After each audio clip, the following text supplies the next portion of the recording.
La clave es estar disponible, porque eso es lo único que está en mi mano.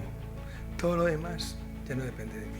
Porque muchas veces la vida te habla, pero si tú no estás ahí disponible para escucharla, estás siempre buscando otra cosa que vendrá en el futuro. Entonces hipotecamos el momento presente en pos de un futuro que nunca va a llegar. Entonces nos perdemos, porque eso que buscamos ya está aquí ahora. Hoy contamos con Manu Mariño. Bienvenido, gracias por estar aquí. Hola María, gracias a ti, un placer. Gracias. Manu es el director de Quietud, el Instituto de Ciencias Contemplativas. Luego hablaremos de ello, Manu, y es maestro de meditación vipassana. Pasa por Barcelona porque vienes de un retiro en La Rioja, ¿verdad? ¿Cómo ha ido, Manu? Bien, tuvimos un retiro en Haro de una semana de meditación y muy bonito, la verdad, sí. Es curioso que le llamamos así, ¿verdad? Retiro, porque de alguna manera nos alejamos del mundanal ruido, pero es más bien un encuentro, ¿verdad? No es un retiro, sino que es un encuentro, sobre todo contigo mismo. Bueno, la verdad es que es un espacio para poder como tomar distancia, ¿no? Y poder observar desde un lugar como con menos ruido externo, ¿no? Para luego en el día a día poder reconocer ese lugar que no es un lugar externo, sino es un lugar interno, y es permitirnos ser colonizados por ese espacio al final, ¿no? Y desde ahí pues poder tomar un poco de distancia, porque la vida cotidiana muchas veces nos arrastra mucho, ¿no? Estamos totalmente identificados con el personaje ahí. Pero es cierto que por mucho que te retires no puedes huir de ti mismo. No podemos escapar de nosotros mismos. ¿Verdad que no? No, para nada. O sea, de hecho, fíjate, con respecto a esto, te puedo contar algo que me sucedió hace, pues, casi 35 años. Yo quería ser monje cisterciense en un monasterio que hay en Galicia, un monasterio donde la mística cristiana estaba muy presente allí, con el exicasmo, la oración interior, todo el tema de los padres del desierto, ¿no? Que estuve muchos años ahí con ello. Y antes de entrar a ser monje, yo me pasaba como muchas temporadas largas allí, me pasaba meses, y antes de entrar definitivamente tienes que hacer un discernimiento, ¿no?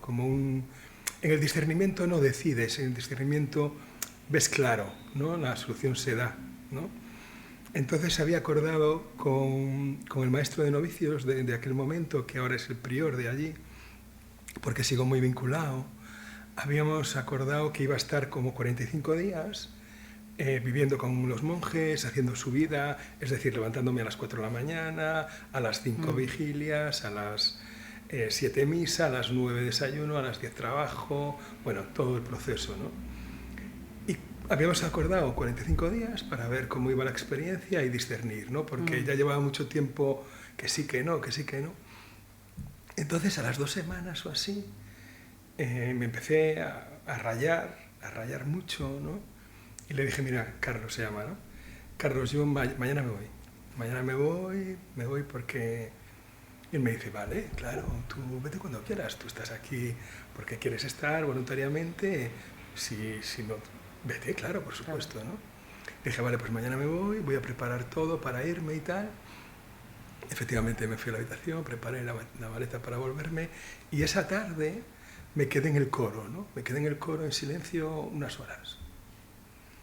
Y ahí hubo un momento en el cual me di cuenta de que esa rayada que tenía se iba a venir conmigo, no se iba a quedar allí. Solamente que cuando volviera a mi vida cotidiana la iba a drenar con estímulos externos. Estamos hablando de un contexto donde no había móvil, no había Netflix, no había nada de esto, pero eso se venía conmigo, ¿no? Se venía conmigo. Entonces en ese momento fue muy interesante porque me di cuenta de que eso que acabas de decir tú, que no podía escapar de mí mismo, pero también que aquello que buscaba allí no estaba allí, estaba en mí, con lo cual no necesitaba estar allí. Entonces, al final cumplí, me quedé todos los días, no me fui ese día, pero ya con la clara conciencia de que aquello que buscaba fuera estaba dentro, con lo cual no era tan importante el lugar, sino permitirme ser habitado por ese espacio interno, ¿no? Y la propia vida lo organiza todo, ¿verdad? Organiza todos los eventos, todas las situaciones, todas las experiencias para que tú te veas, para que puedas atravesar esos miedos. Claro, no sabemos nada, ¿no? Es un misterio, es un asombro constante y el misterio de la vida es maravilloso a la vez, ¿no? Sí. Pero se nos ha enseñado tanto, Manu, se nos ha enseñado tanto y de tantas instancias diferentes a ser tú, a ser alguien, a tener tu propio criterio, a tener tu propia ideología. Se nos ha enseñado tanto a ser que nos hemos olvidado de nosotros mismos y hemos entrado en la confusión de creer que necesitamos ser alguien para ser, que necesitamos ser de una manera determinada para ser.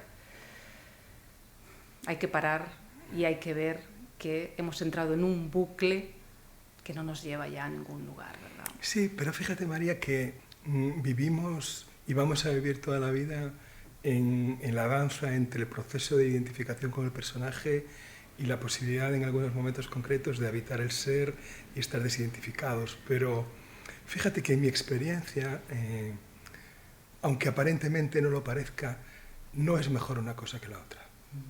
Cuando estamos identificados estamos en lo humano y lo humano es parte de lo que vivimos y es solo cuando juzgamos que deberíamos estar en otro lugar cuando se produce el sufrimiento, pero cuando estás ahí y luego habitas otro lugar, porque si no, el hecho de querer estar en un lugar no afectado, es decir, en el ser, en un lugar no afectado por todos los condicionamientos, eso, quien quiere eso es el yo también.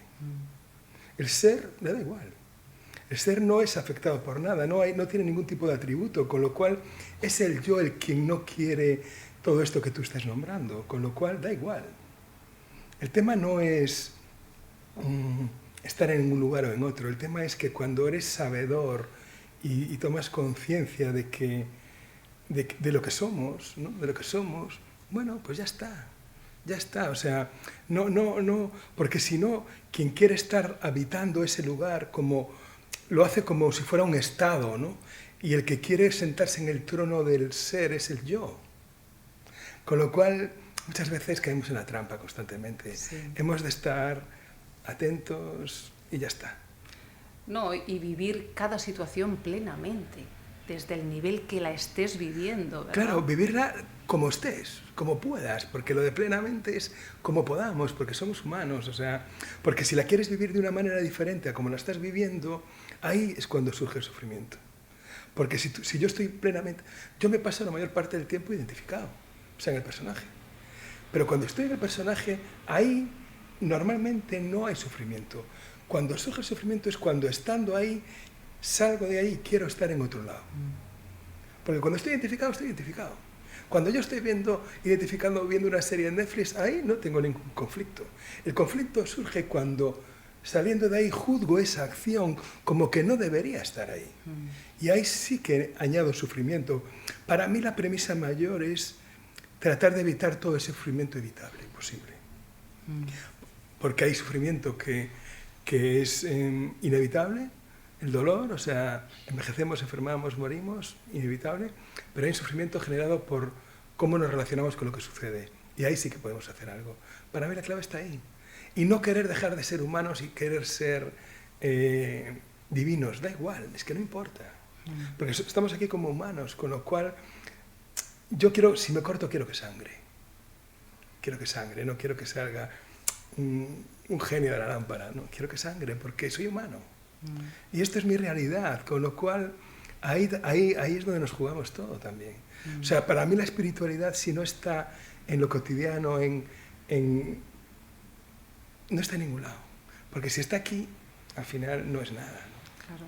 Esto es como yo lo vivo, ¿eh? O sea, sí, es mi experiencia, ¿eh? De una forma experiencial totalmente, nada conceptual, ¿no? Decía Gerardo Smedlin, el maestro colombiano, cuando te hayas cansado de sufrir, cuando hayas llenado ya ese cupo de sufrimiento, ahí quizá se abrirá una nueva vía, se abrirá un camino nuevo.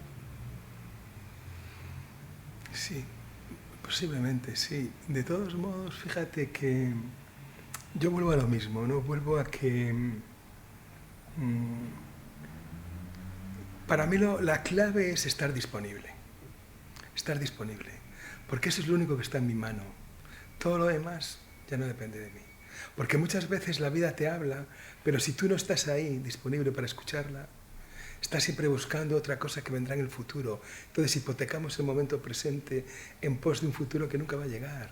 Entonces nos perdemos, porque eso que buscamos ya está aquí ahora. Está aquí ahora en este momento. No es algo que vayamos a conseguir como consecuencia de algo que hagamos. Y esta es la distorsión, porque en nuestra vida cotidiana hacemos y conseguimos cosas. Pero este es otro paradigma. Aquí no va de hacer, aquí va de ser. Con lo cual, no necesito hacer nada para ser lo que soy. No necesitas hacer nada para ser lo que eres.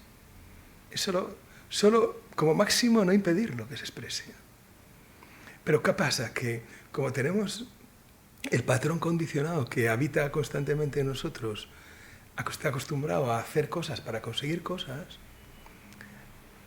pensamos que si hago algo voy a conseguir llegar a un lugar, pero es que ese lugar al que quiero llegar ya está aquí, al que quiero llegar ya está aquí.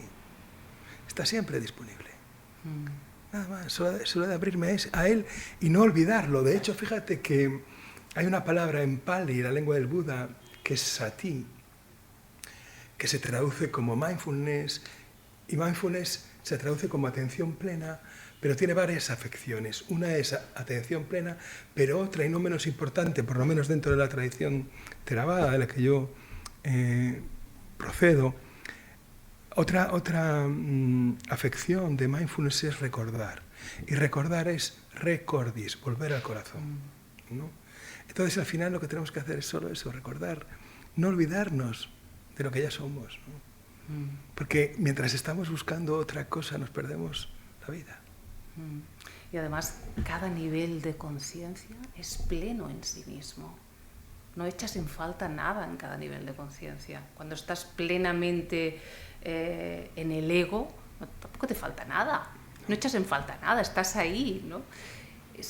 Es cuando sales de ahí y juzgas eso, que ahí sí que, ahí ya empieza la dicotomía, ¿no? Y ahí empiezas a luchar y a sufrir, ¿no? A generar sufrimiento.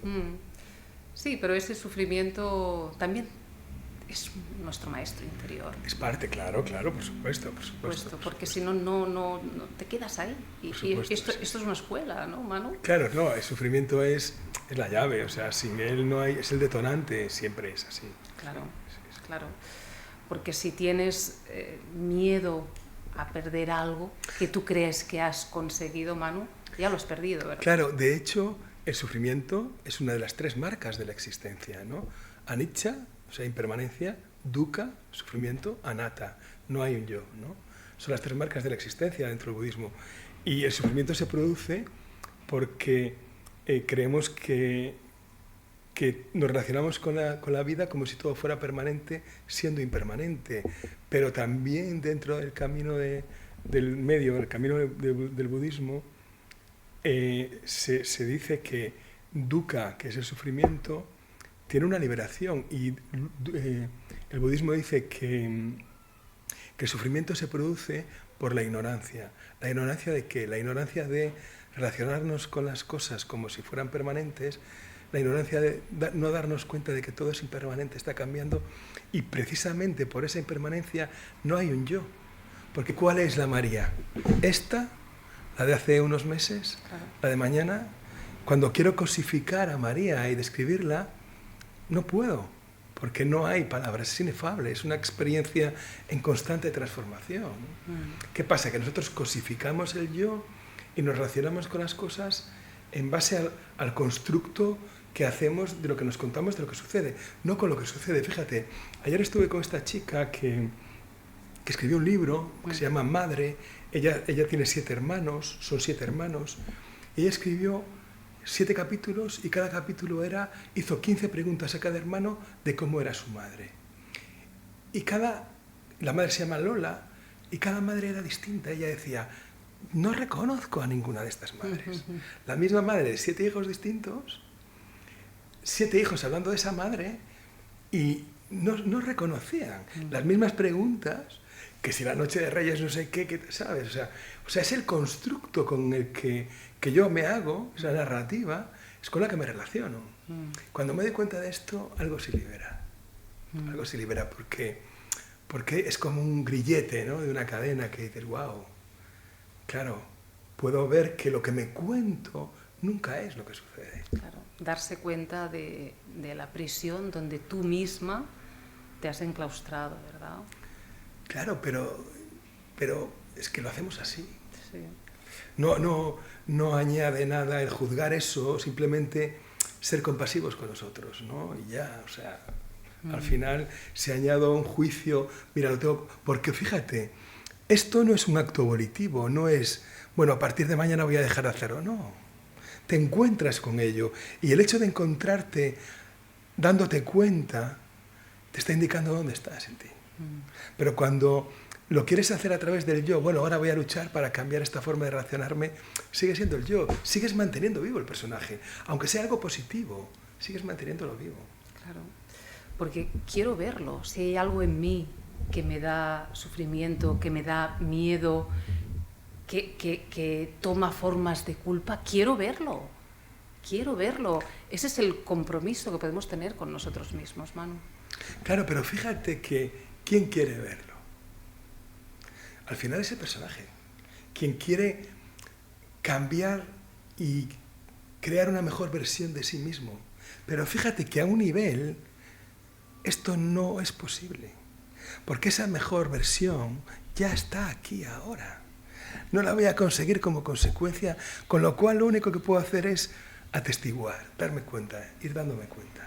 Pero el potencial que somos te aprieta, te empuja de alguna manera, lo notas, ese amor en mayúsculas te está desafiando también de alguna manera a que dejes ir todos esos conceptos que has creado tú sobre qué es o no es el amor. Cuando yo estoy con muchas cosas y tal, me doy cuenta, vale, no estoy. Sin embargo, si estoy ahí cuando hablo de en ese ser, en la conciencia, en el amor, ahí no hay ningún problema. Ahí no necesito cambiar nada.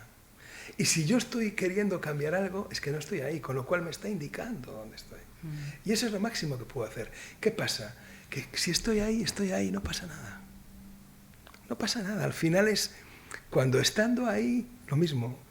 Quiero estar en otro lado, quiero cambiar esto. Es el yo queriendo hacer cosas. Es el yo. Y eso sigue fortaleciendo al yo, aunque lo que quieras hacer sea positivo. Porque positivo o negativo son conceptos del yo. El ser no tiene atributos, no es afectado por nada, a él le da igual, solo atestigua. Con lo cual no quiere cambiar nada por algo mejor. ¿Qué pasa? Que cuando tú te vas dando más cuenta, de manera natural ya se produce eso. Claro. Ya se produce. Pero no como una acción volitiva de quiero cambiar esto por esto otro. Pero sí lo acompañas, Manu. Sí de alguna manera notas que vas acompañando a que se caigan algunas puertas, lo notas. Lo vas viendo que el pasillo se va haciendo más grande y te pones a favor de eso, te pones a favor del cambio, te pones a favor de lo que está creciendo, de lo que nace, no a favor de lo que cae, no a favor de lo que se va desprendiendo. Pero fíjate que yo no lo vivo como... Yo en mi experiencia no es un proceso. O sea, en mi experiencia, porque cuando creo que estoy en un punto, me voy a pasar 8 días con mi madre y eso cambia totalmente. Es decir, no es un proceso para ir de un lado a otro. Son momentos puntuales en los cuales ahora estoy más consciente y ahora más identificado. Y entre eso danzo, mi vida danza entre una cosa y la otra. No hay un proceso de decir, bueno, ya estoy, ya llegué a un lugar, ya está. No. Es un baile. Es una danza, para mí yo lo vivo así. Es una danza y estar, para mí es estar plenamente allí donde estés. Estar en presencia allí donde estés. Estar lo más plenamente que puedas, que a veces puede ser totalmente identificado. A lo mejor no puedes estar. Porque fíjate, para mí, yo me encuentro con ello. Es decir, más que llevarlo previamente, decir, bueno, antes de ir a María voy a estar todo lo presente que pueda. No, es premeditado, por supuesto. Claro, es decir, te encuentras con ello o no, pero ya. Pero ya, o sea, porque si no, sigo manteniendo el relato de querer construir una mejor versión de mí y me pierdo esta, que es la más plena, porque es la que está ahora. y la otra es un futurible que nunca va a llegar, y mientras no llega, yo vivo en la proyección mental de algo que voy a tener. Es como con el deseo, como cuando compramos algo, ¿no? Cuando compramos algo, cuando queremos algo, lo obtenemos y al rato ya lo dejamos de querer y buscamos otra cosa, porque estamos apegados no al objeto de deseo, sino a la sensación física que te produce el hecho de desear. Con lo cual, tú lo que quieres no es el objeto, es seguir deseando, porque eso te produce una sensación física agradable y quieres seguir haciéndolo. Eso es muy interesante, Manu, porque es cierto que a veces cuando consigues algo, sientes ese anhelo de plenitud, que se va, por supuesto, se va, sin duda, pero ¿qué sucede ahí? Sucede que el deseo se ha calmado, ¿no? Pero hay una anestesia del deseo. Fíjate que yo esto lo comprendí experiencialmente en un retiro. Hice muchos retiros de un mes de silencio y durante muchos años hacía un retiro el mes de noviembre. Este mes tendría que estar haciendo un retiro en Gaia House, en Inglaterra. Y en uno de ellos, hace años, en la segunda semana, son retiros que vas a lugares muy profundos, ¿no? Porque a partir de la segunda semana ya el pensamiento casi ni surge, cuando empieza a surgir lo ves y ya vuelve, ¿no? Pero fíjate, estaba en una sentada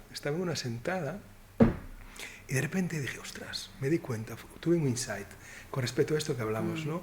Y me di cuenta de que el deseo, no el deseo, sino el apego, porque el problema no es el deseo surge, hay un objeto en el cual tú pones vale, deseo esto, pero luego se produce un apego, ¿no? Un apego a ese hecho. Y el tema es que el apego no lo tienes al objeto. Porque si lo tuvieras al objeto, una vez que tuvieras el objeto ya estaba, pero lo pasa como los niños en cumpleaños, abren el regalo, lo dejan, abren el regalo. Claro. Nosotros hacemos lo mismo.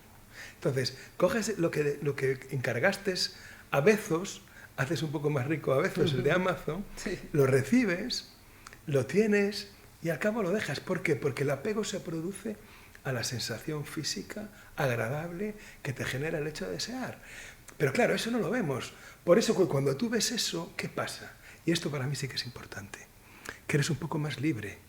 Porque no es lo mismo que tu acción siguiente sea una acción consciente o sea una acción condicionada, fruto del patrón. Entonces, esto sí que es importante, el hecho de, vale, yo voy a comprar esto siendo consciente de eso, me doy cuenta, pero vale, lo hago igual, o tiro para adelante, ¿sabes?, sin darme cuenta, en la creencia distorsionada de que cuando consiga eso voy a estar bien. Sí, voy a estar bien 10 minutos, media hora, un día. Si es una casa, una semana. Si es un coche, 5 días. Pero luego vuelvo a lo mismo.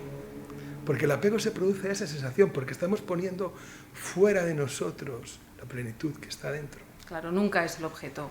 Nunca es el objeto y nunca ha sido el objeto. No, nunca. Sí, la sensación engañosa, entre comillas, que tienes de aparente plenitud. Lo que pasa es que el objeto te ayuda a ver eso. Está ahí para eso, ¿eh? Está ahí para eso, esto es. Está ahí para eso.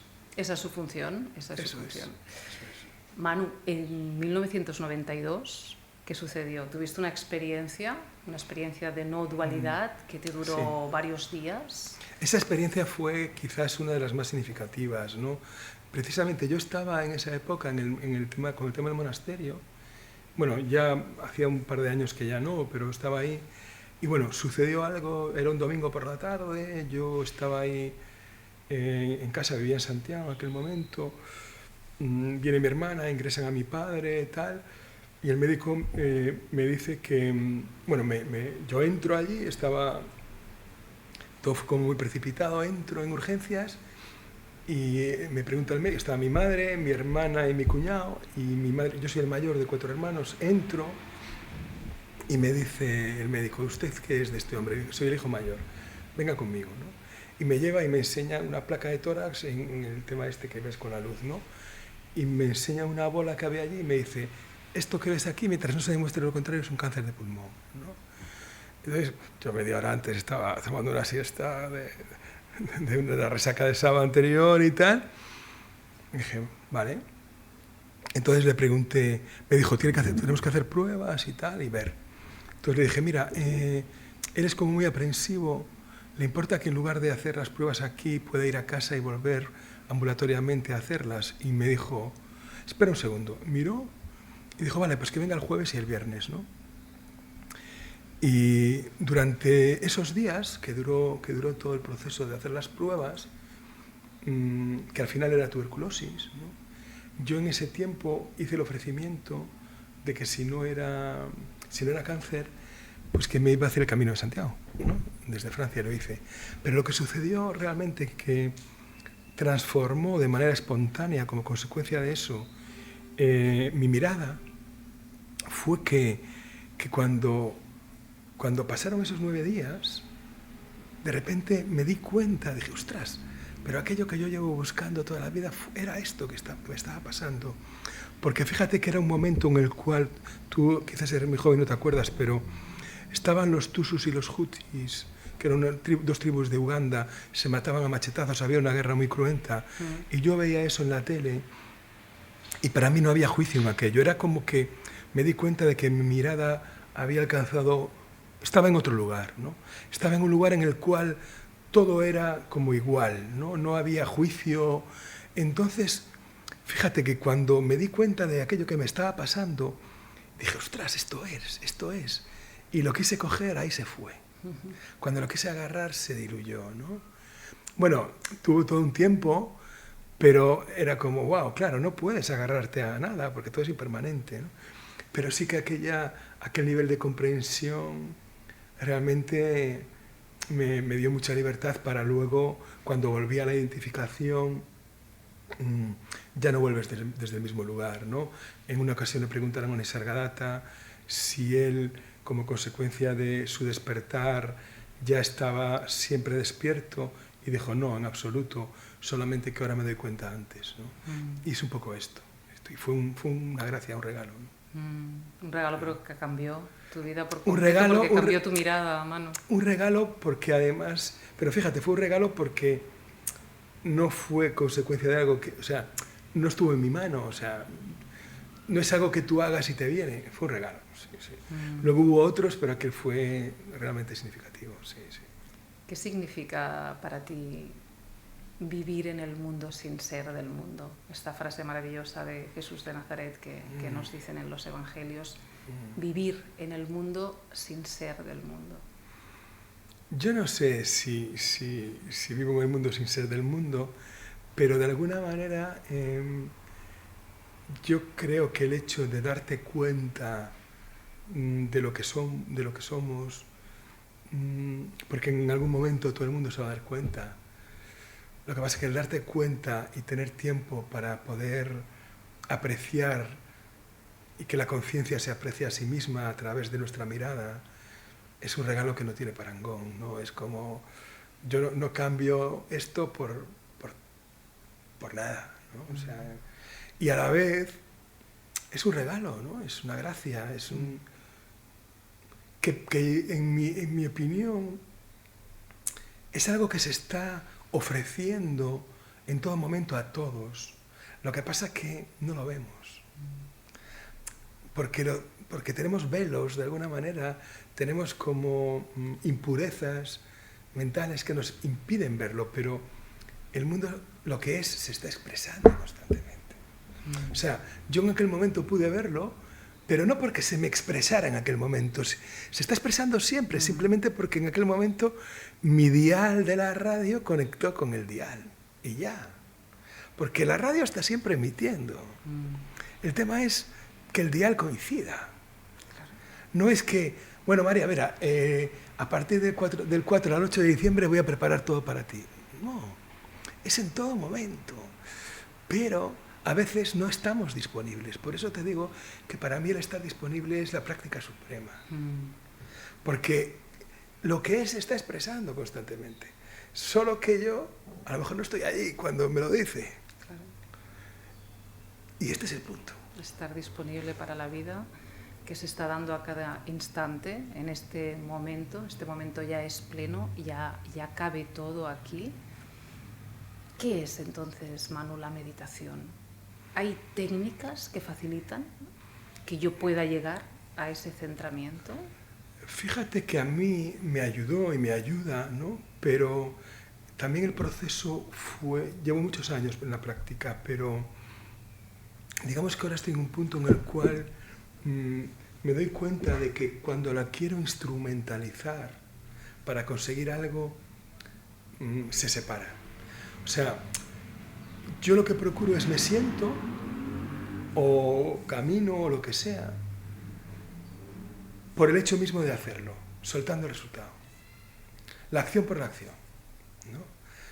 Porque es lo único que puedo hacer. Porque durante años instrumentalizaba para conseguir cosas, pero era el yo que quería conseguir cosas. Entonces, fíjate que yo ahora mismo vengo de un retiro, doy retiros, y acompaño a la gente en el Camino de Santiago, básicamente son las dos cosas. Hago los encuentros de no dualidad y tal, pero fíjate que en este momento y después de todo este tiempo y de la comprensión, para mí no tiene más rango el practicar, el sentarme a meditar, que el hacer pesca con mosca, que el estar aquí tú ahora con tu hijo, que el estar tomándote algo con tus amigos. El tema no es el contenido de la acción, el tema es desde dónde yo hago eso. Y te lo digo porque tengo muchos retiros y a veces estaba en un retiro de un mes y a veces no estaba allí, porque había mucho ruido en la mente y a veces estaba, siempre lo cuento, o sea, mi experiencia mayor de silencio fue en un concierto de Bruce Springsteen en el Bernabéu, porque es real, fue verdad, o sea, es como wow, porque es un lugar interno que siempre está contigo. Y a veces estás en un retiro o estás meditando y estás absolutamente rayado, con lo cual, bueno, no digo que en un contexto no sea útil la práctica, pero quizás para mí ahora no más que otras cosas. A mí me sucede que yo no puedo postergar. Yo no puedo decir voy a meditar a las 8 de la tarde porque lo que me está sucediendo ahora. Y lo que sucede ahora es siempre una entrega. Total. Esa es mi meditación. No he podido nunca hacer eso, Manu, de decir, de planificar algo, tal día, tal hora, para meditar. No, mi meditación es 24 horas, Qué 24 bueno. horas, porque estamos permanentemente en esa conciencia de unidad y eres vida, somos vida. Si dejas de controlar, si te abres a recibir, formas parte de la vida y la vida te traspasa constantemente a cada instante. Totalmente. Así que mi meditación es la entrega, es la entrega permanente. Eso es lo que más estoy degustando. Claro, pero fíjate, pero eso exige un nivel de conciencia. Porque, claro, porque muchas veces también nos olvidamos, ¿no? Entonces el hecho de recordarte eso a ti es una práctica en sí misma ya. El hecho de que tú estés disponible para esa entrega, ¿sabes? O sea, esa es la práctica, ya, o sea, por llamarle de alguna manera, ¿no? Sí. Pero claro, y no digo que en un contexto a lo mejor más terapéutico no sea útil utilizar sí. prácticas de compasión, etcétera, ¿no? En un momento dado que una persona, aunque yo no lo hago, pero bueno, pero no digo que no pueda ser útil, ¿no? Pero ser consciente de que soltar el resultado. Soltar el resultado, ¿no? Degustar la acción, ¿sabes? La acción, o sea, sí. Este momento que estamos ahora aquí, ¿no? O sea, es una práctica meditativa. Además, yo creo que nunca lo he hecho porque solo falta que me digan que tengo que hacer algo para conseguir obtener alguna cosa, ¿no?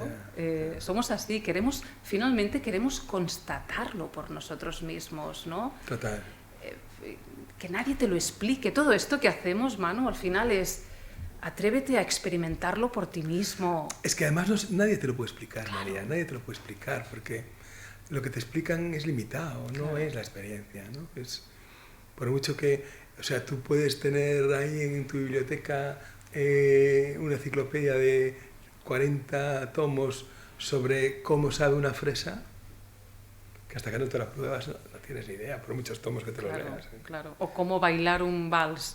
Hasta que no te lances a bailarlo. Lo que sea, sí, da igual. O sea, puedes, aparentemente crees que sabes y tal, pero es en el momento en el que la pruebas, que esa explosión de sabores, pero por mucho que te leas sobre eso, no hay, las cosas son inefables, ¿no? Claro, pero hay algo más interesante que hacer que lo que estamos hablando, ¿verdad? Al final es como, nos quedamos aquí, pero es que no hay nada mejor que descubrirte, que recrearte, ¿no? Que saber que eres vida. Y Y es verdad que todo eso te lleva a compartirlo, Manu. Tú llevas muchos años haciéndolo. No te lo quedas para ti porque no es para ti. Es que no es para ti porque no es tuyo. Claro. Es que no es mío. Es que no hay un hacedor haciendo esto. O sea, es que si yo quisiera hacer lo que hago, no podría. Claro. No podría. Yo me encuentro haciéndolo. En el momento en el que creo que es mío, ahí siempre se descontrola todo. Sí. A veces surge, ¿no? Y dices, guau, tal. Pero no, o sea, me encuentro haciéndolo y no puedes no compartir porque es lo que eres y además no es de nadie, ¿no? Es lo que somos. Con lo cual, ¿cómo no vas a hacerlo? Tú haces lo mismo, ¿no? O sea, cada uno con su forma, o sea, porque al final somos formas diferentes para ir a lo sin forma, ¿no? Pero en el fondo es a través de la forma, ¿no? Sí. Con lo cual tú estás haciendo lo mismo constantemente. Sí, sí. ¿no? Sí, porque la vida nos quiere auténticos, nos quiere auténticas y para eso nos da unos dones. Ya. Manu, nos los da. Ya. ¿Cuál es tu idea sobre el propósito de vida? Hay gente que sufre mucho por eso.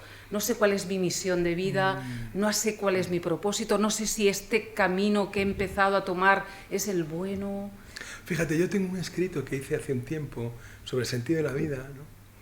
Más que propósito, bueno.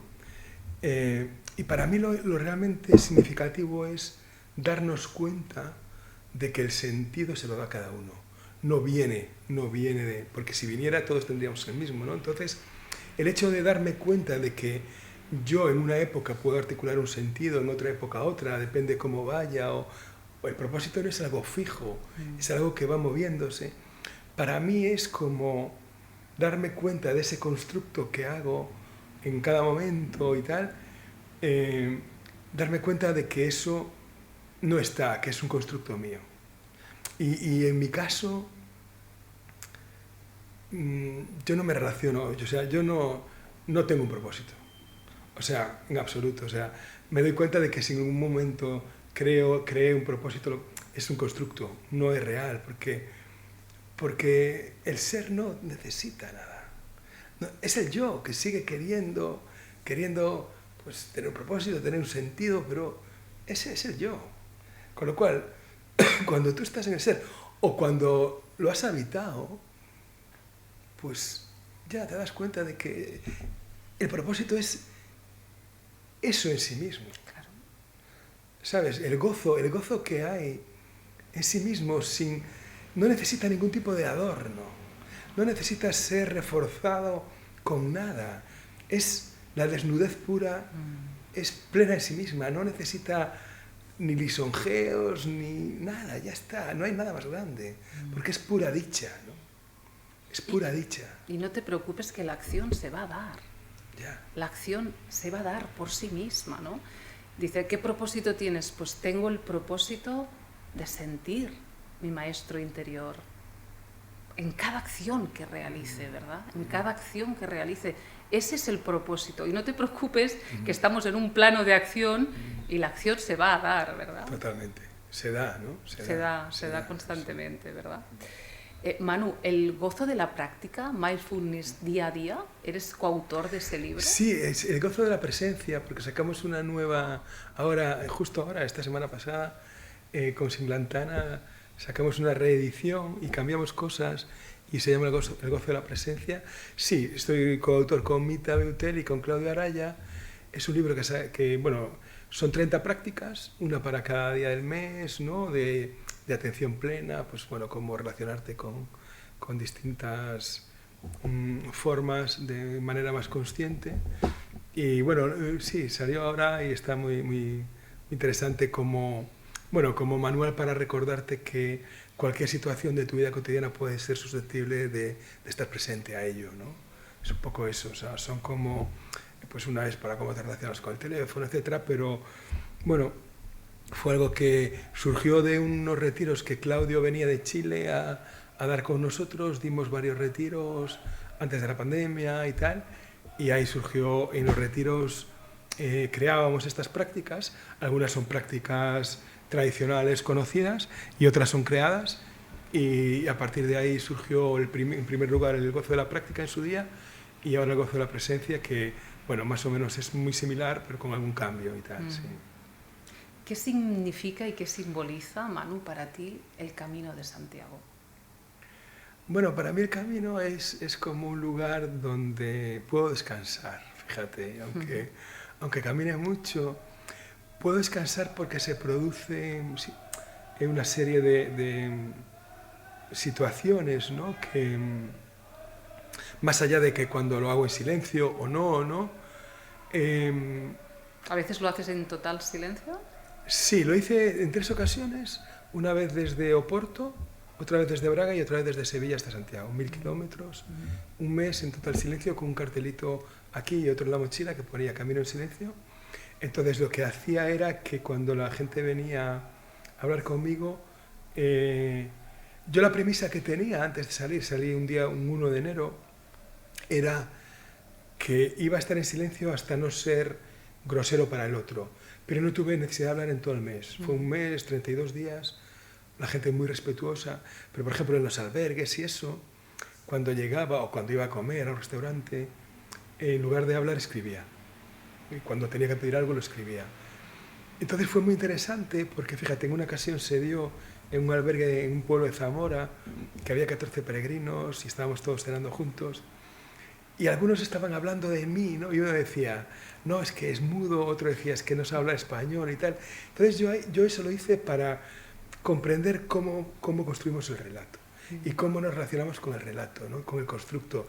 Y fue muy interesante, muy interesante ver, porque lo que hace el otro es lo que hago yo. Es decir, es lo mismo, ¿no? Entonces es como tener a alguien que te está mostrando constantemente cómo tú lo haces también. Entonces veía cómo cada uno nos relacionamos con lo que nos sucede, con lo que está a nuestro alrededor, en base a lo que construimos. Y fíjate que ahí, en el camino, sobre todo a partir del día 10 o así, prácticamente el pensamiento ya no estaba, ¿no? Claro. A veces surgía alguno, pero bueno, ya lo veías y ya se iba a descansar, ¿no? Entonces, claro, al no tener pensamiento, no articula el relato. Es la acción, o sea, la acción se va dando a través de ti, pero tú no en algunos momentos sí, ¿no? Se mezcla, es como la danza que hablamos. O sea, a la hora de decidir si me quedo en este albergue o en este otro, ahí hay una intención, ahí hay un constructo, por supuesto, ¿no? Pero es como que la acción se da sola, ¿no? A pesar de ti.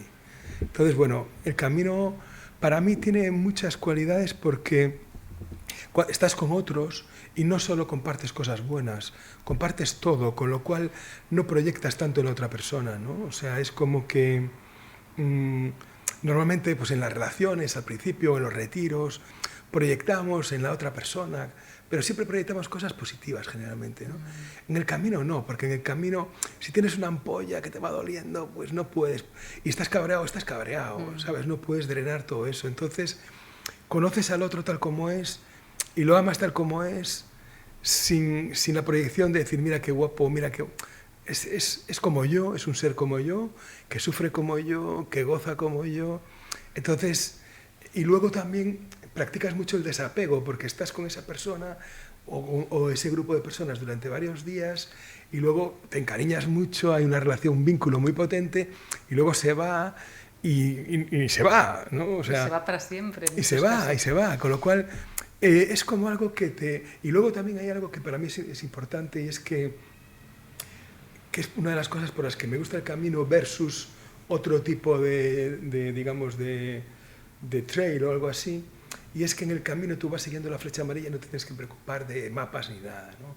Tú vas siguiendo, vas caminando, siguiendo. Yo lo hice desde Montserrat. Salí desde Montserrat hasta allá, en el 2017, el día del 1 de octubre, el día de la manifestación, estaba en Jorba, con toda la movida allí y tal, sí, hice varios y, bueno, en muchas ocasiones y con grupos y eso, ¿no? Pero para mí, bueno, yo invito a todo el mundo que lo haga, ¿eh? De verdad, sí. Qué bueno. Qué interesante esto que has dicho, Manu, de los pensamientos. ¿Cómo no nos damos cuenta de que somos, evidentemente, nosotros mismos los que lo energizamos, poniendo el foco en ellos porque, de alguna manera, estamos obteniendo algún beneficio cuando estamos en ese círculo, en ese bucle de pensamientos y dices, es que no puedo pararlos. Claro, pero fíjate que tú, por el hecho de decidir no tenerlos, no vas a dejar de tenerlos. No. Claro, el tema, ¿por qué? ¿Por qué los mantenemos? Fíjate esto, te voy a contar algo que para mí fue significativo y que lo es, vinculándolo con el camino, ¿no? Cuando yo voy caminando durante días sostenidamente en el camino, horas, muchas horas al día durante días, llega un momento en el cual se producen malestares físicos, tensiones, dolores físicos, ¿no? Bueno, pues de repente voy caminando y siento un dolor, o una tensión, o una ampolla, lo que sea, ¿no? Entonces, en ese momento, de manera automática, yo antes no me daba cuenta, de manera automática, para no estar con esa sensación física desagradable que me genera eso, y para drenar eso, yo creo un relato positivo. Es decir, me cuento cosas que me hacen sentir sensaciones físicas agradables.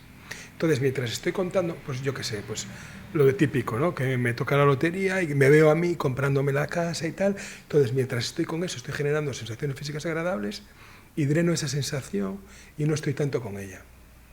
Y eso surge espontáneamente. Cuando me doy cuenta ahora y lo veo, no es que yo no permita que, pero no le echo más leña, no genero que siga ese. Cuando me doy cuenta digo, bueno, pues ya no estoy viendo la parcela de la casa, ya viendo la casa, no, lo paro, ¿no? Bueno, más que lo paro, me doy cuenta. Y el hecho de darme cuenta es como, esto lo cuento muchas veces en los retiros, es como cuando tú estás en una tienda de caramelos y pillas a un niño robando un caramelo y lo ves y él te ve y lo deja de nuevo porque se siente pillado. Pues con el pensamiento funciona igual, ¿no? Cuando tú lo ves, pues él se vuelve, ¿no? Entonces, ¿qué pasa? Esto surge espontáneamente, porque siempre todo tiene que ver con la sensación física agradable o la sensación física desagradable. O sea, todo lo que hacemos, o sea, hay tres tipos de sensaciones: agradables, desagradables o neutras. Todo lo que hacemos en nuestra vida, todo es para tener sensaciones físicas agradables y para evitar las sensaciones físicas desagradables. A veces sucede que el esfuerzo que hago para evitar sensaciones físicas desagradables me genera más sufrimiento que el hecho de permitirme vivir eso, y todo el esfuerzo que hago para tener sensaciones físicas agradables me separa de la experiencia porque estoy como loco buscando estar bien, ¿no? Cuando al ser no le importa, porque el ser es el yo el que quiere eso, pero eso es lo que hacemos porque somos humanos, estamos vivos, lo hacen todos los seres vivos, ¿no? Pero cuando yo me doy cuenta de eso y veo que para no tener esta sensación física que me genera el hecho de ir caminando así, genero un relato que me haga sentir bien, lo veo y me voy a la sensación. No como algo masoquista, sino como observar eso. Me voy a la sensación y cuando voy a la sensación plenamente, pongo la atención a la sensación, empiezo a constatar, primero, por un lado, que eso que me contaba no tiene nada que ver con lo que estoy viviendo. Es decir, que yo no quería vivirlo, no por lo que iba a pasar, sino por lo que me contaba de lo que iba a pasar. Punto uno. Constato eso. Por otro lado, veo que esa sensación no es algo fijo e inamovible, veo que se va moviendo, veo que de repente desaparece, vuelve, con lo cual me hace constar la impermanencia de todas las cosas.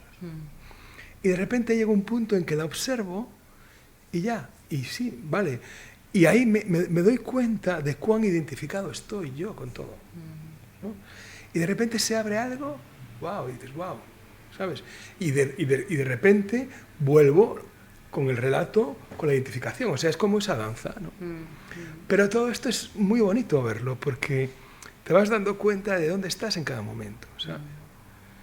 Pero siempre es esto, o sea, al final es ir al cuerpo a percibir cómo me apego a la sensación física agradable y cómo quiero desterrar la sensación física desagradable, y en el 90% de los casos de verdad es como que la sensación desagradable no es tan desagradable y se va a transformar en otra cosa, y la sensación agradable también se va a transformar en otra cosa, no va a durar eternamente. No. Y nos ha sucedido que con no dolor físico, pero sí dolor emocional, si lo sientes plenamente, si te abres a sentirlo, desaparece y se diluye en una plenitud que es lo que eres. Totalmente. ¿Qué es lo que eres? Totalmente. Pero no nos damos esa experiencia, no la permitimos. Por eso que decías tú, porque nos movemos en esa dualidad de lo positivo y lo negativo y rechazamos a lo que nombramos negativo, que para la vida es todo. Es El dolor forma parte de la vida. Es lo que es, totalmente, totalmente. Se está expresando constantemente, evidentemente, ¿no? O sea, sin ser masoquista, pero por lo menos ir adentrándote, ir permitiéndote, oye, pues me meto en el mar, el agua está fría, pero bueno, voy poco a poco y ahora hasta aquí, ¿sabes? Investigar, jugar, porque al final la vida es un juego, es jugar, ¿sabes? Y darte cuenta, para mí la clave es lo que hablaba al principio. ¿Cuál es la clave? Es que si podemos aliviar un poquito el sufrimiento de otro o el nuestro, ya está. Entonces, cuando yo me empiezo a dar cuenta de que ese miedo que tengo a no entrar en algo, cuando entro no era tal, eso ya es mucho.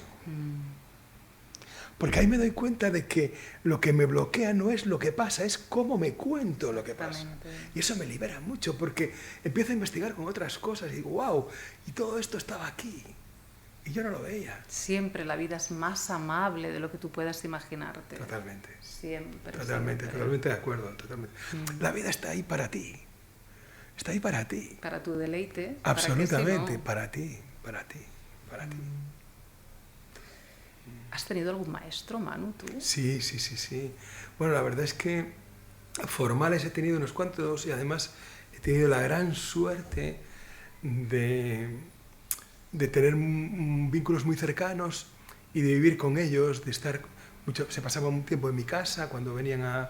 Porque claro, en aquella época pues no era como ahora hay mucho de todo, pero en aquella época yo lo que hacía para no estar viniendo a Barcelona, porque era el lugar donde más cosas había, Barcelona, donde más, con diferencia, sí. Pues yo me cansé de venir aquí, entonces organizaba cursos allí, ¿no? Entonces ellos venían. Y bueno, tuve Dhiravamsa, fue mi maestro así de meditación, que me dio la transmisión de maestro del Dharma, dentro de la tradición Theravada. Estuve un tiempo con los sufis, con la Tariqa Naqshbandi, que son los guardianes del enneagrama. El enneagrama parte de los sufis, luego viene Gurdjieff, Oscar Ichazo aprende de Gurdjieff, Claudio Naranjo de Ichazo. Estuve con los sufis una temporada, con la Derga de Barcelona, aquí. Estuve con Gurdjieff, o sea, con las enseñanzas del Cuarto Camino un tiempo también. Estuve con los indios Hopi, son unos indios americanos, con Roy Littleson, y luego estuve con Mike Boshall, que era un hombre inglés, que con él aprendí todo el tema de la escucha, y la verdad es que fue...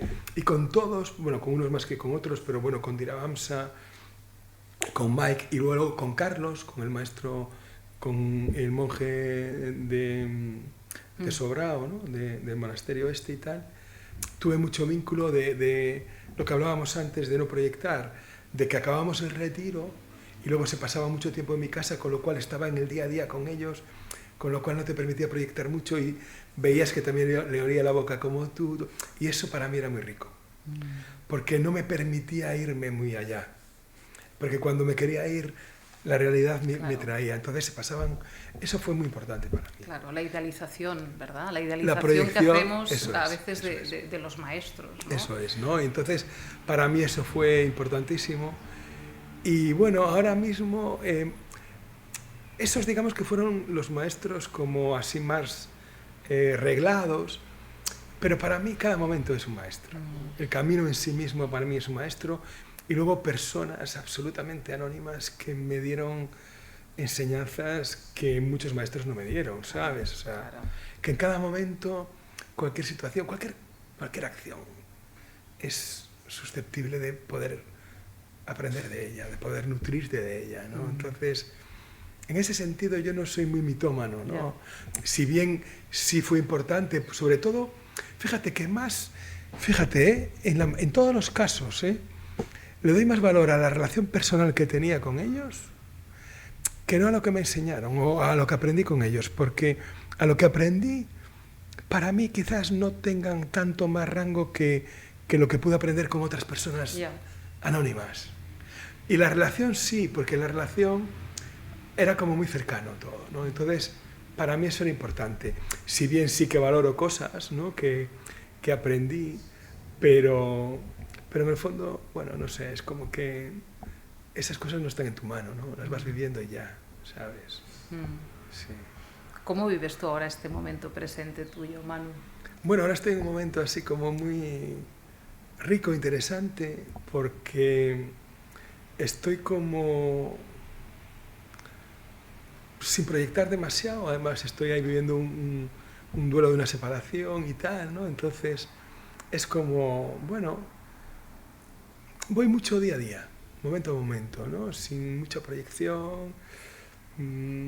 Sí, sí, o sea, no... Dejándote sentir, ¿no? Sí, dejándome ir sin demasiada planificación, sí. Y dándole como importancia al ser humano que está a mi alrededor, ¿no? O sea, no... Sí, no sé cómo decirlo, pero es un momento muy interesante, muy rico, porque tampoco sé qué va a venir, ¿no? Y esto me gusta también. Sí. Tú que acompañas, Manu, a personas en retiros y a nivel tú a tú. Y en caminos. Y en caminos, ¿qué has aprendido de esta faceta tuya de acompañamiento cercano a otra persona que te abre el corazón? Yo he aprendido que, por un lado, es un regalo de la vida el poder hacer esto, ¿no? Es un regalo absoluto el poder hacerlo y poder vivir de ello, ¿no? Y que lo máximo que puedo hacer es eso, acompañar, ¿no? Que ponerme en un rango absolutamente igual a la otra persona, ¿no? Y ver que cuando tú crees que sabes algo, pues estás ahí con esa otra persona y te sorprende, ¿no? O sea, como dejarme impregnar por el otro, ¿no? Dejarme impregnar por el otro y cuando empiezo a juzgar porque el juicio surge, ¿no? Y emerge y me doy cuenta de eso, pues eso es lo mismo, desvelarlo y volver a aquel juicio, porque el juicio para mí es un enemigo grande, ¿no? Porque me impide vivir cosas que si no está el juicio me sorprende, ¿no? Me sorprende porque a veces ya previamente juzgas algo o a alguien, ¿no? Y ya no vas o no haces cuando de repente te sorprendes, ¿no? Entonces es como, sí, Nos damos cuenta es un regalo, de eso. es un regalo. Manu, es clave porque tú mismo te pones las barreras, ¿verdad? Total. Tú mismo vas con una expectativa tan clara, tan formada. O con una intención. Con una intención tan clara, tan formada, tan estandarizada, de acuerdo, en muchos casos inconscientemente, pero es así. Totalmente. Entonces no te puedes llevar nada de donde vas, no te llevas nada. Claro, esto es muy interesante, ¿no? Porque, claro, es muy inconsciente, pero para eso estamos haciendo lo que estamos haciendo, para que no sea tan inconsciente, ¿no? Cuando se da inconscientemente, pues ya, pero cuando eres consciente, por lo menos el hecho de desvelarlo y permitirte vivir eso, ¿no?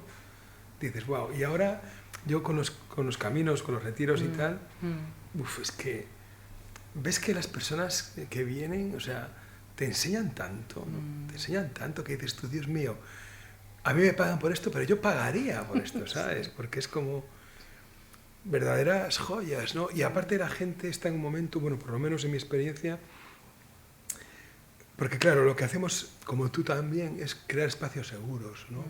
Que no hay tantos, entonces la gente se abre y se abre y te cuenta, y el sufrimiento de esa persona es el tuyo, porque ella lo está viviendo ahora, pero tú lo vives en otro momento, pero es lo mismo, ¿no? Entonces es muy rico porque la gente tiene mucha necesidad de escuchar, de sentirse escuchada, la gente tiene mucha necesidad de sentirse escuchada, ¿no? Entonces, cuando ve que hay un espacio donde puede ser escuchado, eso es muy rico. Es muy rico, muy rico, muy rico. Pues que además a ti te eleva porque el amor es esas dos direcciones, ¿no? Tú das y recibes, ¿no? Totalmente. Tú das y recibes y estás al servicio así, de esa manera. Y esto es lo más grande que un ser humano puede hacer. Para mí estar al servicio de la vida, de lo que la vida... Yo digo a veces, yo soy funcionario de Dios, ¿no? De la vida, ¿no? Totalmente, o sea... Sí. Pero fíjate, María, que esto no es solo ahora. Cuando yo soy ingeniero, ¿no? Y cuando trabajaba de ingeniero también lo era, haciendo otra cosa distinta, pero porque el desde dónde era casi el mismo. Sí. Entonces al final no es tanto lo que haces, sino el desde dónde lo haces, con lo cual para mí siempre lo tengo codificado así, es decir, es como un regalo estar al servicio. Yo creo que es lo más grande que se puede hacer, no sé. Es lo más grande, es la grandeza. Ahí recibes todo el tesoro que eres, de alguna manera, ¿verdad? Te das cuenta de ello, estando al servicio de la vida, porque estás en comunión, entras en comunión con la vida. Entras en comunión con la vida y yo siempre siento que la vida lo sabe. Claro, totalmente. La vida lo sabe. Totalmente. Y se da a ti, ¿no? Y ese es un regalo inmenso. Esto no tiene parangón, ¿no? Yo creo que es un privilegio, un regalo tan grande, no hay nada igual. O sea, porque además es que, como decía Dominique Lapierre, ¿no? En el libro La ciudad de la alegría, lo que no se da se pierde, ¿no? Claro. Entonces es como que tú estás dando, pero al final te estás dando a ti, porque el ser es uno. En cambio lo das y recibes multiplicado. Totalmente. Entonces totalmente. Es como ir sembrando semillas de amor y ves brotar las flores, ¿no? No para porque este es un universo dador, Manu. Es dador. Se está dando constantemente. Totalmente. Se está dando constantemente. Por eso decimos a veces, bajamos un poco a la tierra y decimos, pues para un poco, pues si por ahí no es, pues quizás hay otra manera de ver la vida, quizás hay otra manera, ¿no? Eso cuando estás muy cerrado cuesta mucho verlo, Manu, cuesta mucho. Claro, porque hay mucha identificación, pero bueno, claro, hay mucho sufrimiento en este mundo, ¿no? Sí. Entonces, a veces, o incluso a veces cuando, fíjate que incluso puede quizás ser más doloroso el hecho de que a veces lo puedas ver y a lo mejor no hay nada que puedas hacer, ¿no? Bueno, léase, por ejemplo, pues una situación de guerra, que hay tantas ahora, o cualquier otra cosa, claro, tú estás ahí y tal, y evidentemente, sí, siempre nos queda el libro de Viktor Frankl, ¿no? O sea, pero no todo el mundo es así, ¿no? Y evidentemente hay cosas que están en tu mano, pero a veces no es tan fácil, ¿no? O sea, y eso puede generar mucho sufrimiento. Pero bueno, como decíamos, la vida lo va a organizar todo al detalle para que tú puedas verte, pero te vas a ver en la profundidad que tú elijas, ¿verdad? Cuánta verdad estás dispuesto a ver, cuánto amor estás dispuesto a recibir, está en tus manos, no se impone el amor, no se va a imponer la verdad. Eso sí, de alguna manera, lo modulas tú. Ya. Claro, lo modulas y también en muchas ocasiones haces lo que puedes, ¿sabes? O sea, es como que... Pero bueno, el amor es infinito, ¿no? No tiene fin, ¿no? Sí, si no es ahora va a ser se está dando a todo momento, ¿no? Es verdad, sí. Es verdad. ¿Tú crees, Manu, que aunque vivimos en este punto quizás de polarización, está habiendo un brote de despertar, quizás? ¿Lo percibes tú? Yo creo que... No sé si hay un brote, pero yo lo que creo es que hay como una necesidad, diría que... ¿Más que nunca en tu trayectoria, podrías decir? No creo que más que nunca. Yo creo que estamos en otro momento y tal, pero yo creo que eso va con el ser humano. El ser humano quiere despertar. Yo creo que ahora lo que hay es más distracciones, ¿no? Más distracciones. Entonces... Pero bueno, son distracciones que también te pueden ayudar, porque el otro día, hablando con un amigo que es maestro de la tradición tierra pura dentro del budismo y tal, también me decía, fíjate, pero muchas de las enseñanzas que hay hoy en día disponibles para todo el mundo en la red, hace no tanto, eran enseñanzas secretas, o enseñanzas que conocían solo unos pocos, ¿no? Y ahora está todo disponible. Entonces, claro, uno también se puede perder mucho, ¿no? Por un lado se puede perder y por otro lado es como, bueno, ¿y con qué me quedo? Y voy a lo mismo, voy a consumir cosas como consumo objetos, pues también, entonces no es fácil, ¿no? Es complejo. Entonces, bueno, yo no sé si hay más o no. Yo creo que el ser humano siempre ha estado buscando. Lo que pasa es que ahora, claro, ahora todo tiene un altavoz, todo está amplificado, ¿no? Pero bueno, yo joder, en mi época más de... Había mucha gente también, siempre Sí. había gente buscando, siempre. Es increíble que cuando no estás ahí no ves ese mundo para nada. Eso es un gran misterio, Bueno, ¿verdad? pero eso también pasa que cuando estás embarazada ves a todo el mundo Sí, estás sí, embarazada, sí, ¿no? O sea, sí, es que sí, sí, sí. es donde pongas la mirada, Es ¿no? donde pongas la Y la mirada. mirada la pones donde la pones, ¿no? Donde tú quieres ponerla, ¿no? O sea, claro, hay gente que esto que estamos hablando dice, hostia, estos dos extraterrestres que están diciendo. No entiendo nada. A mí me han llegado a decir, es que no sé de qué habláis. Claro. Es que no entiendo nada. Y es respetable, absolutamente. Totalmente. ¿no? Claro, O sea, claro. pero sí, eso sí que lo veo, sí, Sí. totalmente. Y para mí es algo saludable que yo procuro hacer desde siempre, es estar muy en contacto con las personas mías de siempre, sabes que esto lo ven también como tal, Sí. ir muy a lo ordinario, ¿no? Mm. Porque si no, muchas veces digo, ostras, estoy ahí como solamente centrado, ¿sabes? Y irte de vez en cuando a lo ordinario, a lo más banal, para mí es muy saludable, Sí, muy saludable, porque de repente tengo una cena con los amigos de la infancia en verano, que nos vemos todos y tal, y claro, bueno, yo ya es que ni puedo hablar porque es que ni me entienden, ¿no? ¿Qué dices tú? Exacto. Y eso me hace sentirme parte, ¿no? Humano. Te humaniza de Absolutamente, alguna absolutamente, manera. Sí. absolutamente. Manu, ¿qué es el Centro Quietud? Estamos acabando. ¿Qué es el Centro Quietud que diriges, el Instituto de Ciencias Contemplativas? Bueno, Quietud es un espacio, ¿no?, que creamos hace como 15 años, aunque llevamos con una formación que hacemos cada año de mindfulness, compasión y ciencias contemplativas, que empieza siempre en enero. Es un espacio que creamos a raíz de un camino de Santiago. Surgió también vinculado al máster de mindfulness de la Universidad de Zaragoza, con Javier García Campayo, con el que yo doy los retiros del máster y tal. Y bueno, es un lugar donde ofrecemos retiros, esta formación de mindfulness, compasión y ciencias contemplativas, los caminos y tal. Y durante bastantes años era un espacio físico, y ahora ya no es físico, después de la pandemia es un espacio como más virtual, y los encuentros que tenemos, retiros, caminos y tal, presenciales, los hacemos en distintos lugares, ¿no? Y bueno, tenemos una web que es quietud.org, y ahí está como toda la información. Sí. Manu, para acabar, ¿qué le dirías a una persona que ahora está en un momento de total sufrimiento, de cambio, de pulso con la vida? ¿Cuáles serían tus palabras? Pues yo lo que haría, si esa persona estuviese ahora aquí a mi lado, sería sentarme con él en silencio, cerraría los ojos y lo acompañaría en silencio.